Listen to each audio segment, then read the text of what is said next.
Hello everyone, I'm Silverraptor and welcome back to another Wargame deck creation video. Now, I have been going through some of the comments, and a lot of comments have been recommending various different types of airborne decks, and one person in particular wanted me to even go into depths on how to build and play a airborne deck successfully. So I decided, since there's so many airborne, it's going to be a bit of an airborne deck bonanza. I'm just going to create several airborne decks in a row, and give lists examples on what you should be doing, and how to do it properly with the certain deck that you want to do, and then of course, most importantly, playing for fun. So, this is going to be a little bit regular on the airborne. For you armored people, I apologize, but currently the majority wants airborne decks. If you want armored, make sure to put it down in the comments below. Alright, good. So, first off, we're going to get into the creation process. We're going to start off pretty standard with a US airborne. In fact, I forgot what kind of army this is. Okay, it's the Ron Third Army. So it's going to be a US Force Airborne Division. There we are. Make sure it's the USA. Don't just create General Blue for, and there we are. Alright, Logistics tab. We're going to, of course, start with the FOB because helicopters need places to land. And we need to go over exactly what we want with our airborne squad. I am an idiot. Give me one moment as I rectify this. Alright, there we are. Okay, I successfully went in and specifically made this a airborne division, not the generalized deck that we did have. You may wonder how I may have noticed immediately that this was that the previous was a general and not an airborne deck. Well, for the obvious that there's a tank in it. It's what I was going to explain to you. Airbornes don't have tanks. They're not, I would say, frontline fighters in the sense of holding the line. They don't have the beefy tank units and such to really provide a very stable front line. But while that is a little bit of one weakness of the airborne, another weakness is they could be expensive. The strengths of an airborne is the fact that they're so flexible and maneuverable that they can respond to any scenario on the battlefield really quickly, in terms of troops reinforcements or just general coverage. And so I will demonstrate that for you, but first we do need to build our deck. And so one thing that is interesting is that we are probably going to have to dig into the cargo trucks. The main reason is that this is the best land-based supply transport that we have, and if you have nothing but helicopters, they're easy targets to be destroyed. So we will come back to a thorough logistics tab later on. I need to see what we all have, what we're working with this same deck of an airborne division. I know this is unusual for any of my deck base that we're going to be doing the logistics last other than the FOB, but we will come back to this. So let's go into the infantry. Now the infantry, you do get a lot more cards, slots, so you can bring in a whole bunch of infantry that you want. So we are definitely going to have to make sure we go through and pick what exactly we want with our airborne division. Now the USA, I remember, doesn't actually have too much airborne choices, so that does limit a bit on what we can bring forward. And so we don't have to go all helicopters because the US does have access to Humvees. Now this is actually rare for a deck to have land-based units, an airborne deck to have land-based available units that you can bring infantry in. It's a very big boon because then you can don't have to have all your infantry in a helicopter. And why would you not want all your infantry in a helicopter? Helicopters are definitely fast and provide flexibility, but the problem is they can't hide, especially when moving to a position. And AA in this game, especially helicopter AA, is some of the longest ranges in this game. Well, the ATGMs do have longer range usually, but the downside is, or the upside for tanks on the ATGM front is they need to have line of sight. If you're in the air, there's not a tree you can hide behind really when you're in the air unless you're landed on the ground. So if you're flying, they can see you. If you get too close to the front line, they will shoot you down. So that is why the helicopters for the infantry are a little bit of a risk, because you have, in order to successfully unload them without being in the fire from AA, they need to be dropped off well far back and have to walk the rest of the way to get to the front line. Or you can use them to just set up behind your line if your front line is collapsing, and set up a secondary line of defense relatively quickly with the infantry that you have available. All right. So we need to go and look into this. I definitely want to get 2 cards of Ladstinger C's because we have so much infantry we might as well fill it up. Now I'm getting them in the Twin Huey, and why the Twin Huey? Why not just save 5 points and get the regular Huey? Well, first off, the Twin Huey has a minigun compared to the regular Huey, which just has an M60. That M60 is not really going to help out in terms of fighting. Minigun does take out enemy infantry if it can get sustained fire on them. Second, the strength is 6, whereas Huey is 4. A lot of Red 4 missiles have a minimum of 4 strengths of HE power. Some have 5. So 1 missile is usually going to take out a Huey, a regular Huey, 1 shot, no problem, whereas a Twin Huey with its 6 strengths does have a chance to survive with 1 or 2 health from 1 missile. So you have a buffer zone where you might be able to get your Twin Huey out in time if 1 missile hits and it can still fly out of the range before the second missile fires. So that is important. The next thing we need is to get light rifleman 90s. Now, light rifleman 90s are not as good as the Soviet light riflemen, the Gonostroki 90s, because the Gonostroki 90s have a freaking 26 AP power. But the light rifleman 90s are a good, I would say, Apc Denier. And what do I mean by Apc Denier? Well, it's got 15 AP power. Most armor personnel carriers, ground-based infantry carrying vehicles, have only about 3 or so front or side armor. They will die to these missiles. And with 1925 meter range, this is definitely a good way of denying them from getting to a building compound in the middle of a field. So that will keep the infantry away enough so that your ally can then set up around where you dropped your infantry if you can get there fast. But that's the key thing. They need to get there fast. So we could get either light riflemen 90s and Twin Hueys or Blackhawks. Now, Blackhawks, what's the difference between the two? I really wish I could pin these 2 helicopters. The Blackhawk has a twin minigun on either side. So that is double the minigun firepower, and it is faster than the regular Twin Huey. It is cost 5 points more, but I don't think we're going to have that many light riflemen 90s. You don't really need to have too many to APC deny, because once they know that the ATGMs are there, they don't really show up at that area until they are all gone. I am just going to do 1 veteran for now because I want those missiles to hit. And we're going to move on and look at what else we can bring in for our infantry tab. Now, assault engineers are going to be pretty crucial since we don't have really strong shock-trained infantry like the U.S. Marines to hold off. And the assault engineers, they have a nice napalm rocket launcher for HE power. These will do really well. The thing is that for napalm infantry, a lot of people don't really understand or use napalm infantry because I don't think they really understand what napalm infantry is for. They only have 5 strengths, so they're not supposed to go up into straight-on engagements. The purpose of napalm infantry is actually a bit of a support role, really close-range support role, but a support role nonetheless.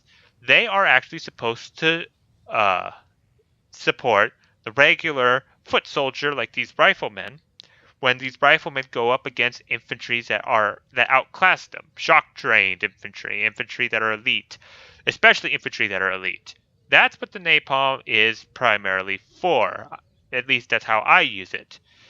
Napalm infantry stuns up and panics those shock-trained troops really quickly so that your regular riflemen we'll be able to fight more on equal footing, if not equal footing, with being a little less panicked and be able to get their shot on target, and the burst damage from the high explosive rounds of these flash will definitely help out the taking out the elite trained soldiers. For the cost efficiency of 15 extra points mixed in with the 10 points here for 25 points, that's about equal to a shock trained troop that they are indeed fighting against. So that's how I would use it, is just trying to match point per point with the value if you don't have really elite trained infantry. So we definitely want to get some assault engineers. I think I'll get them into Twin Huey. I'm going to get 13 of them because we definitely want to have as much napalm as possible. Next thing we want to look at is Delta Force, because we definitely need to have really, really good infantry. Now we do have a bit of a choice for the Delta Force. We could choose to get them in the Prague or the Chinook. Now the Prague and the Chinook have basically the same minigun. The Chinook has more ammo, but that's less of an issue. The thing is that the Chinook has 10 health, so it could take a lot more hits, and it is faster than the Prague. But it is 5 points more expensive, and we're getting into 55 points per Delta Force, compared to just 50 points per Delta Force.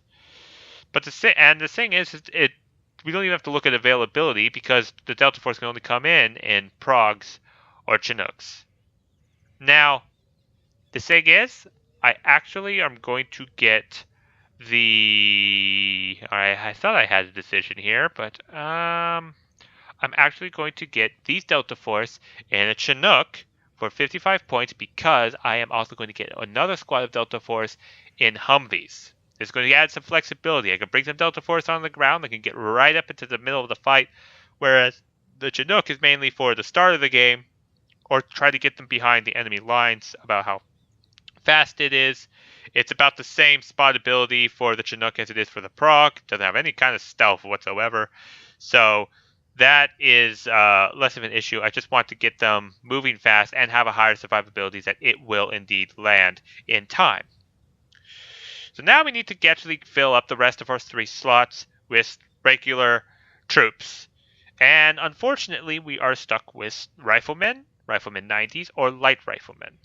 Now, what's the difference between any of these? Well, I'm pretty sure I'm not going to get any of these in a helicopter. Why? Because I hate having helicopters that can be taken out in one missile hit, because that literally is pointless. And unlike ground-based APCs, helicopter APCs have the highest squad death ratio. Whereas if you kill an APC on the ground, there is a chance that some members will survive and you'll still have a bit of a squad left. Helicopters are almost guaranteed to completely wipe out the squad that was on that helicopter, with the exception of 15-man squads. But the US has no 15-man squads, so I definitely want to at least try to keep the helicopters be able to survive AA for as long as they can. So I'm pretty sure all of these are going to be Humvee. So one thing we definitely are going to get, we are going to get Rifleman 90s, because the AT-4 weapon is invaluable. Because this is the best anti-tank that they have. So we definitely need to take the Rifleman 90s just for the AT-4 weapon. The other stats are crap. I'm not looking at them. The only reason I'm getting these guys is the AT-4, and they're also coming in Humvee, so they are going to be land-based. That's my original plan. Now, I need to save on cost. Now, these guys are 25 points. The next choice is between regular riflemen or light riflemen. For my other 2 cars in filling up, and they're going to be in Humvees, this is going to be the fill up an infantry card, to fill up the slot for the front lines, to help fill in a spot until your ally can bring bigger and better stuff. Now, in the past, this used to be a no-brainer. It used to be the light rifleman. Why do I say it used to be the rifleman? It is because if we look, the riflemen have an M60, the light riflemen have an M240. Now, back then, the M60 did have a 20% accuracy, but it also had a longer range. I think it was like 925 or 950 meters. The light rifleman's stats are dead on, except they had a 30% accuracy, 428 rounds per minute. I think the rifleman M60 had a 360 rounds per minute, so it had less accuracy, less rounds per minute. The only advantage with a longer range was a light machine gun, which wasn't really worth it. Whereas the light riflemen, they had 30% accuracy, faster rounds per minute, little less range, but still within range of actual getting into infantry combat fighting, and Apc Deniers. Now, these Apc Deniers are not the best. They only have 10 AP power, so the APCs will survive. But if these guys are so cheap, and they fight better in closer range with infantry than the regular riflemen, and they have these missiles, when these missiles are first in flight, the enemy doesn't know what's coming at them. They just know that a missile is flying. They don't know that that vehicle is going to survive. Oftentimes, back in the day before they patched and changed all this, when a cloud of light rifle missiles started flying at their APCs, they would unload all the APCs, and the infantry would have to walk a lot longer, give us more time before the actual engagement happened. And it just complemented well with the regular light rifleman 90s that I had. But since they have actually evened out the rifleman and the light rifleman with the light machine gun and everything, this is a little more tricky. The laws need very close range. They're less accurate, but they have more AP power, but they do have 20 rounds per minute as well. The Dragon, lot longer range, 5% more accuracy, and 10 AP power. Less suppression than the Law 2. So this is hard. Do I want to get both of them? You know what? We're not going to do the riflemen. And here's my line of thinking. I'm actually going to get 2 cards of veteran riflemen and then 1 card of light riflemen in Humvees. So the light riflemen will be our substitute. Give more APC. We're still going to try those mind games, even though these are less threatening ATGMs. They're still a little more accurate at closer range. And even though a lot of vehicles are going to survive, they still are a bit of a threat. And one last thing we want to do, switch out the Stinger C from a twin Huey to a Humvee so that we have a land-based division entirely. So let's get that all sorted. We've got, I'm going to put the light rifleman here. So we have the 2 twin Hueys. We are going to put the Chinooks there. The Delta Force will take up the lead here. We're going to put our 2 veteran riflemen there. And then the final light riflemen are going to be here in the end. So this will be our infantry division. Not the best, but they don't give us much options in terms of infantry in an airborne division. So now we actually have to look further on and try to get to more of the strengths, which is the helicopters and the airplanes. But let's continue on with our support tab. Now, the support for the airborne division can sometimes be a trap. And this is the best example with the Avenger. The Avenger is actually not the best AA unit. And the reason why I say that is, first off, it's a vehicle.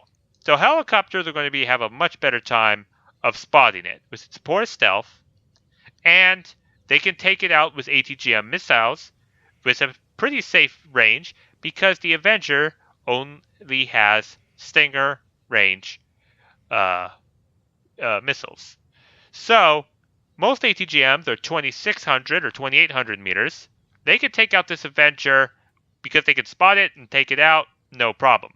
The only time I've seen an Avenger really work is if it's on the move and charging. Because it's got a stabilizer, it does not need to stop and fire, and it just sails down, and once it gets into range, that's when the Stingers start becoming a bit of a threat. But Stingers on the Avenger is a little bit of a letdown. I also am disappointed that it has a machine gun and it can't use it. There's no machine gun listed, but clearly in the animation, they decided to put a little machine gun on the Avenger. I am disappointed. So we're not getting anything in the support tab because there's nothing else to get.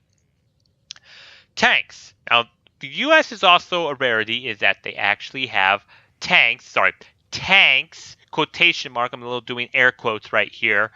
And the reason why I'm doing that is that they have really, really crappy armor, which is fair for an airborne deck.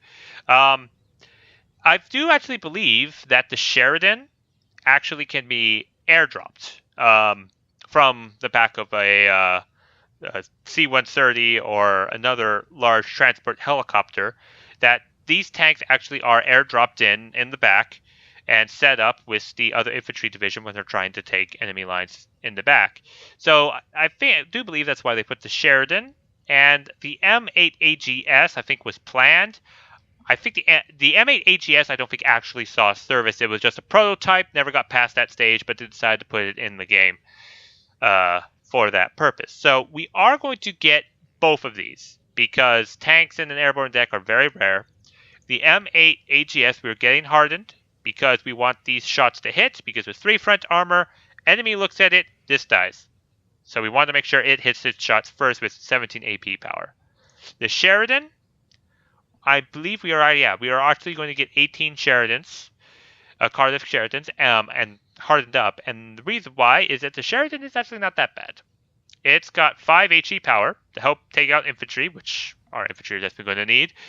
Not the best AP power on its main gun, but it's got a nice ATGM missile, 16 AP power, better than those light riflemen, and even the light rifleman 90s, and it's more accurate than the regular light rifleman. And with hardened, those missiles are definitely going to hit. And not many people know this about the Sheridan. It's actually amphibious. So it can actually cross rivers. Okay, so you can sneak them behind enemy lines nice and fine. So we're definitely going to take the Sheridan. Recon. Now this is where we are going to get into the meat of this deck. So we are going to get the Longbow. If you don't have a Longbow in a US deck, especially an airborne deck, throw that deck away.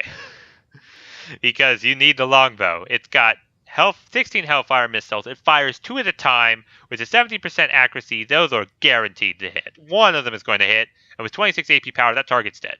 Exceptional optics, it's going to see all its targets. The next thing we're going to get is going to be the Cobras, because it's got double the rocket pods and the frag grenades, and with good optics, it's an infantry killer. This is going to be an excellent infantry killer for our purposes. Now, the next thing we're going to need is more frontline units.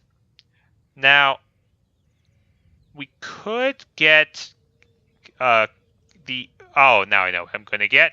We're also going to get the M551A1 TTS. This is the Sheridan. If you compare stat by stat, it's exactly the same as the Sheridan.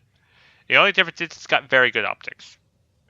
So, recon, we can get more Sheridans. Put this alongside some Sheridans. We've got good fire support. It's better than the ACAV, that's for sure. Now, Navy SEALs will help us kill infantry, but we do have the assault engineers. And this is a little too much dedication to anti-infantry.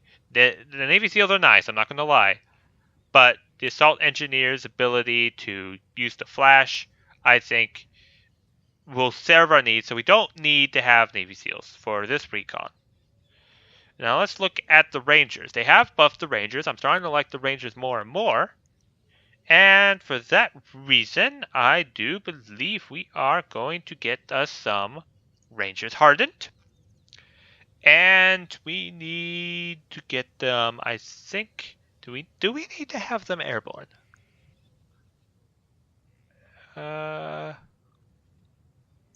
Cavalry Scouts. I don't quite like the Cavalry Scouts. They are kind of a mix between the Light Riflemen and the Light Riflemen 90s. I'd rather just get the Light Riflemen 90s, so we're not going to bother with Cavalry Scouts.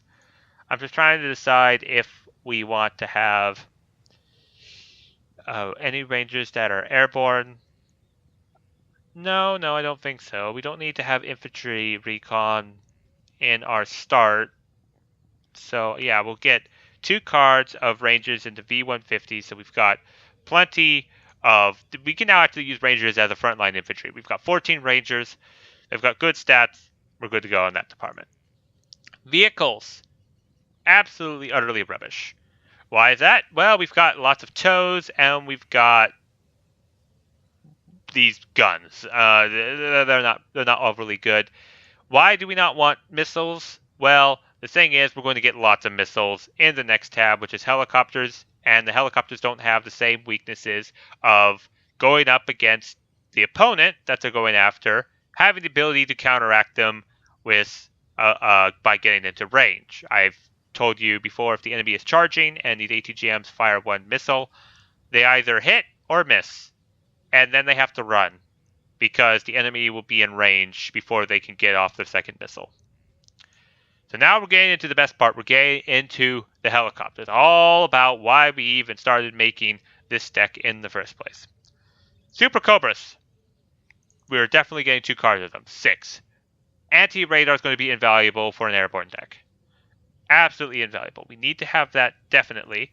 We also need to have plenty of AA. So we're going to get DAPs. DAPs are a must, because they've got Stinger missiles. They can get up close and shoot those Stinger missiles relatively quick. They have 6 strength, so they can survive one hit from another AA missile. And they can actually loiter in the air after firing all their Stinger missiles, because they've got twin autocannons and miniguns. Those will wreck apart any enemy infantry helicopters that they come against. And that's true. They can actually rip apart enemy infantry as well, using the twin and minigun to continue sustained fire on top of them. We are also going to get some of these things. We're going to get them hardened. Why am I getting so many? Because they have 4 strengths. They're going to pretty much die. But these are basically going to be shields for the DAP. That is kind of cruel, but you put these guys hopefully in front. They are slower, so you do have to keep an eye on that. But if they're in front, they'll be shot at by the AA helicopter or AA first. They go down. You can save the DAP, which is a better unit, but also because Stingers in the airborne deck are very good. The worst thing you can do in an airborne deck is go up against another airborne deck and not have the ability to take it out, because then you're just kind of staring at them and hoping that they don't have the good AA to take you out as well. So we have all that, and we are going to get Apaches. Yes, we are definitely going to get the Apache. As many of these ATGMs as possible. And the next course of helicopters that we could get, let's take a look briefly at this Cobra, because I want to compare it to the 1S Cobra. Now, the reason why is that the 1S Cobra also is an infantry killer. It's got the same kind of rocket pods. It doesn't have frag grenades, but it's got twin miniguns. It does have the firepower to back it up. And it's 10 points less. But do we need all that amount of infantry killing? We have quite a bit of infantry killing already. Other choice is the 1F Cobra, because why would I just get regular tow? I'd get the tow 2, or, well, what's the difference between, why is this 70? Why is this 60? So, IP has, oh, okay, the 70 has 8 tow missiles, so it's got double the less valuable ATGMs. Okay, well, AH-1F Cobra, it's got ITOW missiles.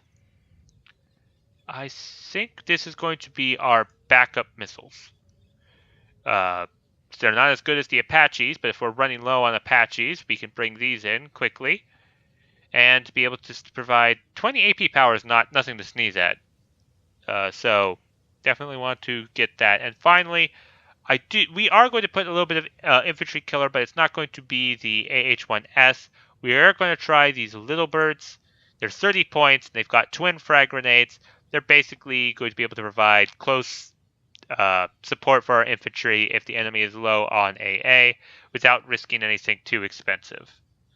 Now, why am I not getting the Seahawk? Well, it's 80 points. If I compare that to the AH-1F, just for the same price, we take off the Vulcan gun, we take off the Hydra missiles, which both can be used on both vehicles and infantry, and we will do stick on better missiles by 10% extra accuracy and 6 AP power. The downside is there's only 4 of them. And once you're out, you have to go back to recharge. We already have the Apache, which can service 8 of those Hellfire missiles. So I just rather just have a cheaper version which could take out the medium tanks and just support, basically substitute the Apache if the points requirement or the numbers of Apaches requirement needs to be. So we definitely need to reorganize this. So I am going to put the AH1F. Why did I do that? Okay. Definitely need to think this through. We are going to... I know. This is how we're going to do it. Apaches are going to go here. Little bird will be put on the end as infantry support. We're going to put the DAP here, and then we're going to put these guys over here, and we have our helicopters all squared away. Airplane tab. Now we've got a lot of choices with this airplane. We can get all those good U.S. Air Force planes that we've been unable to get because of constriction and constraints. So we definitely want to get the Raven because it is awesome. The Aardvark I would toy with. It's definitely got a buff, but now we'll do that for another time. We definitely need to get the Nighthawk. Nighthawk is a must because of its exceptional stealth. Now, actually, we can get 4 F-15C Eagles. This will give us our ability to shoot down enemy planes, especially since we have no support tab to take out the enemy planes that are coming. And we basically have AA that's good against helicopters, but not a whole lot else. We also want to get the Phantom 2 because of that napalm. Now, we could get between the choice of the Hornet and the Thunderbolt. Both have its advantages and disadvantages. Hornet is fast, but the Thunderbolt is armored. The Hornet's still got more accurate missiles, but the Thunderbolt has more missiles. Now, I would have elected to more likely get the Thunderbolt. The problem is that they changed the evac Winchester so that when the Thunderbolt's out of the Maverick missiles, it evacs right away. I didn't like that because the Thunderbolt has an Avenger Gatling gun that has 6 AP power to the top armor of a tank with 6,000 rounds per minute. The whole plane was designed around this Gatling gun. So when it evacs because it fires the Maverick missiles, you're kind of stripping away the lineage of this plane, which is the Gatling gun that it was built around. So I think we're actually just going to go with the Hornet for some quick ATGM support. We do have the 8A Hornet. Oh, that's interesting. The 18A Hornet has more infrared missiles and has only 2 of the anti-tank missiles, but they are the same stat as the other Hornet. Those are SAL missiles and infrared. I forgot the difference between the two. I'll look that up later. Fighting Falcon with the cluster. Nope, not going to do that. F-15D Eagle, because the D Eagle with its 4 1,000-kilogram bombs are awesome. I think we are going to get some Prowlers for some extra seed. And Intruders, nope. Corsair, no, we already have the Phantom 2. The Harrier 2 is basically a cheaper one of that. We could get rocket pods. Rocket pods or another. Okay, rocket pods or F-16. Now, some people want to get the F-14 Tomcat. That is fine if you want to substitute for it. I've shied away from the F-14 Tomcat because they did nerf it. You only can get 1 per card, and it's his hardened. The interceptor missiles, even though they're massively long-ranged, airplanes close on each other really fast. So yes, it will get the first missiles off, but they're 40% accurate. They're not very accurate at all, especially if the enemy has high ECM. They're likely going to miss, and if these airplanes close really fast, it will fire 1 or 2 of its AIM missiles. I have not really seen Tomcats shoot down more than just stun the enemy airplane. So I'm just going to shy away because this is 2 cards, and we definitely want to maximize their value. So the choice would be between rocket pods or another air superiority fighter, the F-16 Block 52. This could definitely be able to substitute our F-15, but then we'd have 6 air superiority planes. And if we shoot down the enemy planes early on, the F-16 won't have much to do.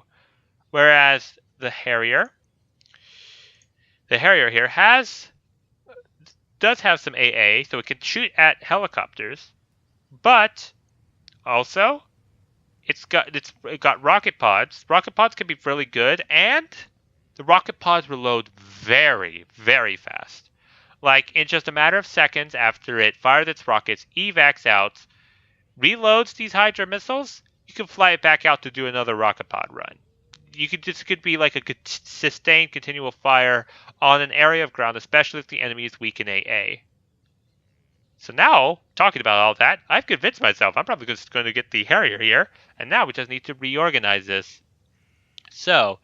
We need to reorganize it by specialty. Okay, I've got it. So we're going to put the Raven here. We're going to put the Harrier there just for the time being. Specialty Nighthawk over here. We're going to put the Phantom 2 with its napalm bombs. Or do we want it there? Yes, we want it there. We want that there. We want the F-15D Eagle there. We want the 2 F-15Cs over there. Followed up by... Damn it, where's the Hornet? The Hornet there. And then the Harrier will take it up. Now, why do I have it this way? We've got the Seed, and then the highly specialized planes with the Raven and Nighthawk. We've got into the bomber department. Actually, I'm going to put the Phantom 2. Damn it, I really need to click that before I delete them off the list. So we have the specialty planes with the bomber here. Then we have the the F-15 variant right next to the other F-15, so it's easy to keep track for me. We've got our anti-tank. We've got our ground support, we're going to put over here. And we've got our napalm bomber as well. So this makes sense to me in my mind's eye of where everything is. So now we need to finish up with the rest of our activation points. Logistics. Well, let's look at our infantry. We've got Blackhawks and Chinooks. And that's a total of, doing math in my head while tired, not good, 22, okay, 22 Airborne Infantry. So the reason why I did this last is I wanted to make sure we had enough slots available for the right type of TACOM, because you could bet your ass I'm not going to put a TACOM in a Huey. I am not going to risk a 100-point infantry squad in something that can be shot down in one hit. Now, I don't want them to be too expensive with the Blackhawk, so I'm actually going to put them in twin Hueys. I definitely want to get one CV in Airborne, but that's not enough CV. So we can definitely choose between the M114A1 or the Humvee CV. And the thing is, I think we're actually going to get Humvee CV. And why? Well, remember when I told you about the black silhouette in the corner of a game that I always keep open so I can see what exactly the vehicles are? In case the enemy knows what a unit is based upon its silhouette and what it could be in this game, I like to play mind games. So, we have a Humvee CV, regular old Humvee CV, 110 points. Looks exactly the same as, say, this Humvee or this Humvee. You get it. I have a lot of Humvees in my game, so if I happen to have a lone little Humvee, especially with other little Humvees that are scattered about nearby, they might disregard it if it's just the blanked out name of thinking that that is a CV, or is it just a regular Humvee? Who knows? Is it something to worth lobbing artillery shells at it? Well, if it's destruction, maybe, but in Conquest, maybe not. Who knows? Mind games, right? So we are going to get the Humvee. That's going to give us 10 CV. That's another thing about the Airborne, is that you could definitely divert points to other areas where you can't fill in, such as a lack of support tab or tanks. Or vehicles, but a lot of decks don't really use vehicles. So now we need to choose for our helicopter supply. It's going to be one or the other. And the Super Stallion has a lot more supplies than the Super Chinook. Super Chinook, we can only get 4. Super Stallion, we get 3. Sorry, but if I do math, the Super Chinook can bring in a total of 10,000 liters of supply, whereas the Super Stallion brings into a total of 11,100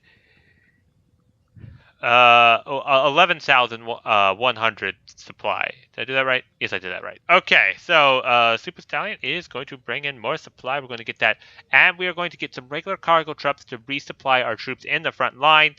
We're going to need quite a few of these. They only have 800 liters, but they can ferry between the supply helicopter that's landed, and the infantry that are in the buildings. Because let me tell you this. You could bet that if the enemy's know that you're airborne, they're going to be keeping an eye out for helicopters. Supply helicopters are delicious to shoot down.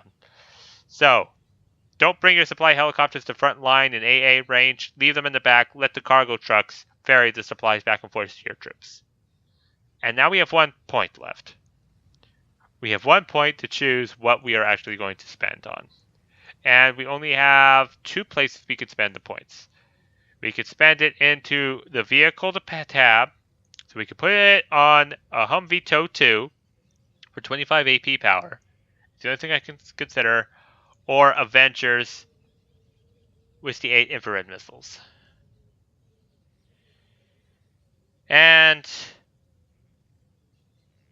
to be honest, we do not need more Tow 2s. Because we've got plenty. We've got Cobras, Apaches, and we've even got light rifleman 90s to a degree. We've got the Hornet for that purpose as well. We are a little weak. Since we have a lot of Humvees that we could bring in as a Humvee column, I will get a card of 7 hardened Avengers because I'm not going to be bringing in these guys very often. I want them to be able to hit their targets even more. That's why they're coming in hardened. They're going to be part of our Humvee convoy of infantry trying to get to the front lines, and then we can use their stingers to try shoot helicopters, but I don't have high hopes that they're going to be shoot down stuff before being shot up first. So that's all of our activation points. We're just going to do the typical blue 4, which actually works a lot better with the airborne deck because we're already all air. So we're going to get Tomcats. Hey, look at that. We got Tomcats in this deck.